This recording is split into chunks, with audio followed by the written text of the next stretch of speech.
The slam of the cottage door echoed through the misty morning air, jolting me awake like a gunshot in the quiet woods.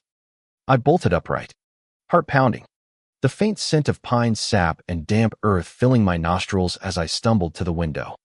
There, in the golden haze of dawn, stood a utility truck backed up to my property line, its engine humming low and ominous. Workers in neon vests were uncoiling thick cables, snaking them toward my little off-grid haven. But it wasn't the intrusion that made my blood boil, it was her. Karen Whitaker, the self-appointed queen of the neighboring HOA, clipboard in hand, directing them like a general on the battlefield. "Hook it up, boys," she barked, her voice sharp as a whip crack. "This eyesore's been freeloading long enough." Freeloading. I didn't even live under her damn authority. That was the spark that ignited the war.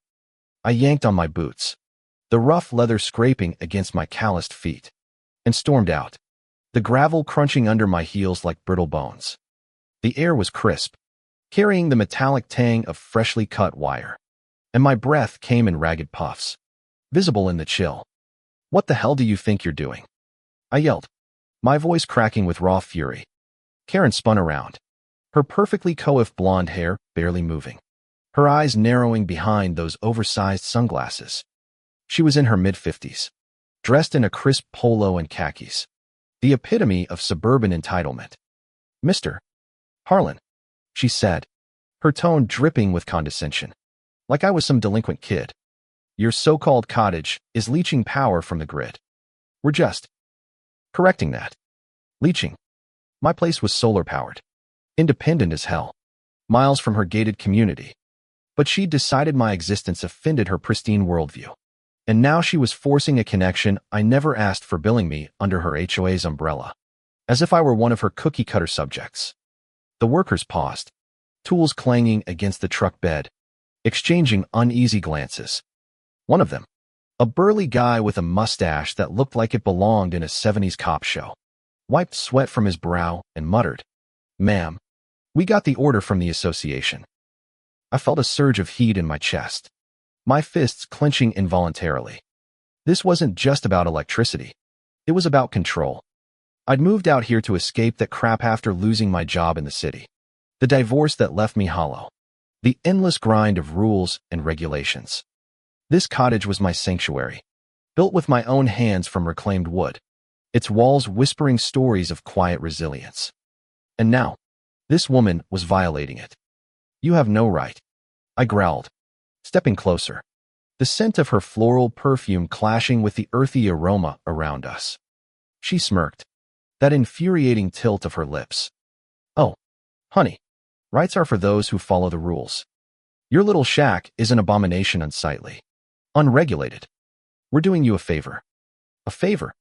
The word twisted in my gut like a knife. As the day dragged on, I paced the creaky wooden floors of my cottage, the sunlight filtering through the dusty panes and fractured beams.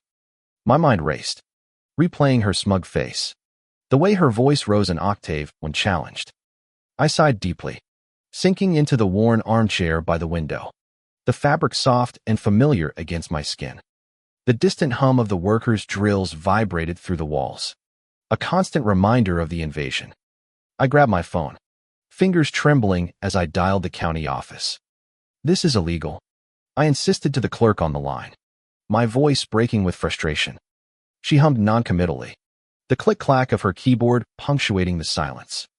"We'll look into it, sir. But HOAs have a lot of leeway." Leeway. That word echoed in my ears like a bad joke. I hung up, exhaling a long, shaky breath, the weight of isolation pressing down. Out here, away from the suburbs' manicured lawns, I was alone. Or so I thought. That's when the unexpected visitor showed up, knocking softly on my door just as the sun dipped low, casting long shadows across the forest floor. I opened it to find an older man, maybe in his 60s, with weathered skin and a faded baseball cap emblazoned with a local brewery logo. He introduced himself as Tom Riley, a former resident of Karen's HOA neighborhood. "Heard about your trouble," he said, his voice gravelly from years of cigarettes, the faint smell of tobacco lingering on his breath. He shifted uncomfortably, glancing over his shoulder as if expecting spies. Karen ran me out years ago. Fined me into bankruptcy over a damn bird feeder. My pulse quickened. This was the twist I didn't see coming. Tom wasn't just a sympathetic ear. He had dirt. Real dirt. As we sat on the porch, the evening crickets chirping in a symphony of twilight, he spilled it all. Karen wasn't just overzealous. She was corrupt. She'd been skimming HOA funds, using them to fund her lavish lifestyle trips to the Bahamas. A new SUV every year. And this power grab. It was her latest scheme to expand her empire, forcing independents like me into her fold to pad the books. She's got connections at the utility company, Tom whispered, his eyes darting. Her brother-in-law's on the board. The revelation hit me like a thunderclap, the air suddenly thick with the scent of impending storm ozone and wet leaves. Emotions swirled inside me like a tornado rage at her audacity. A flicker of hope from Tom's intel, and a deep-seated weariness that made my shoulders sag. I leaned back against the railing, the wood cool and splintery under my palms, and let out a heavy sigh. Why tell me now?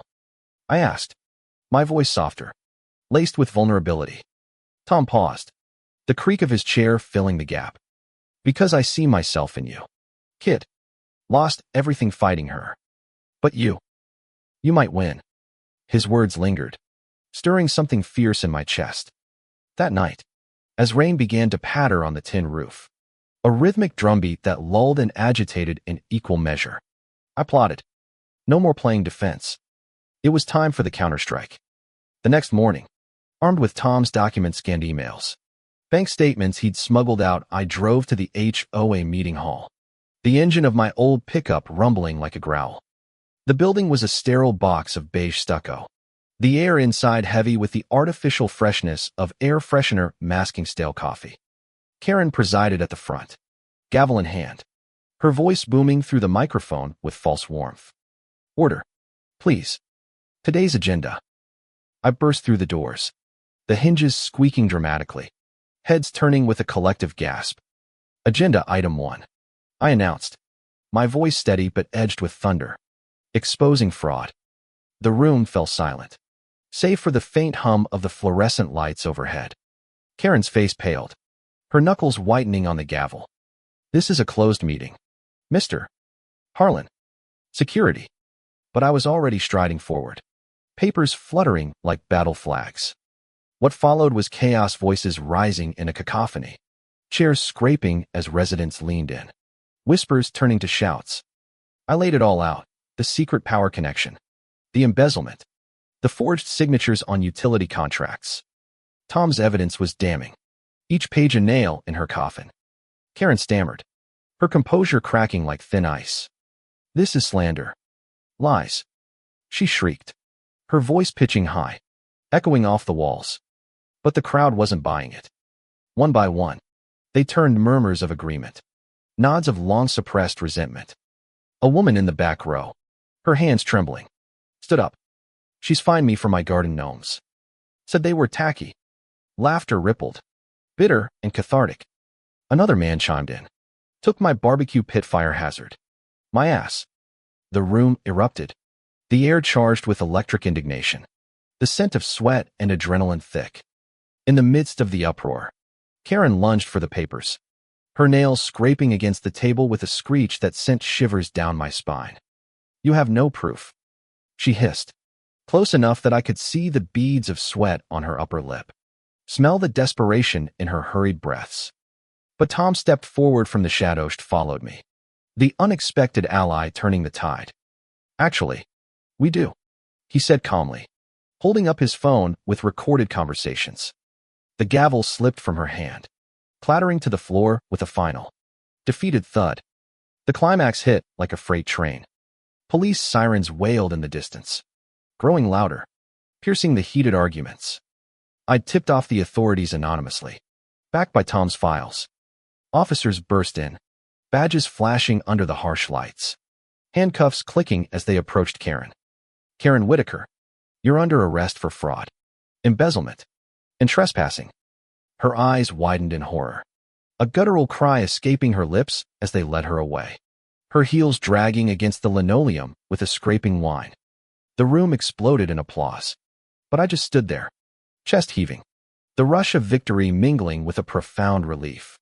Tears stung my eyes not from sadness, but from the sheer intensity of it all. As the dust settled, I drove back to my cottage, the road winding through the darkening woods, headlights cutting through the fog like beacons. The power lines they'd installed were being dismantled, the worker's truck retreating with a low rumble. I stepped inside, the familiar creak of the door welcoming me home.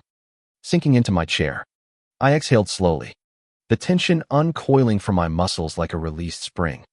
Tom's parting words echoed, "Sometimes, standing up is the only way to stay free."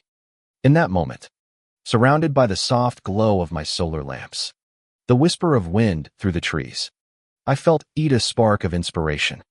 Justice wasn't just about winning. It was about reclaiming your ground, one defiant step at a time. Karen's empire crumbled, her schemes exposed, leaving her to face the bitter consequences in a cold cell. And me, I was finally, truly, off the grid free.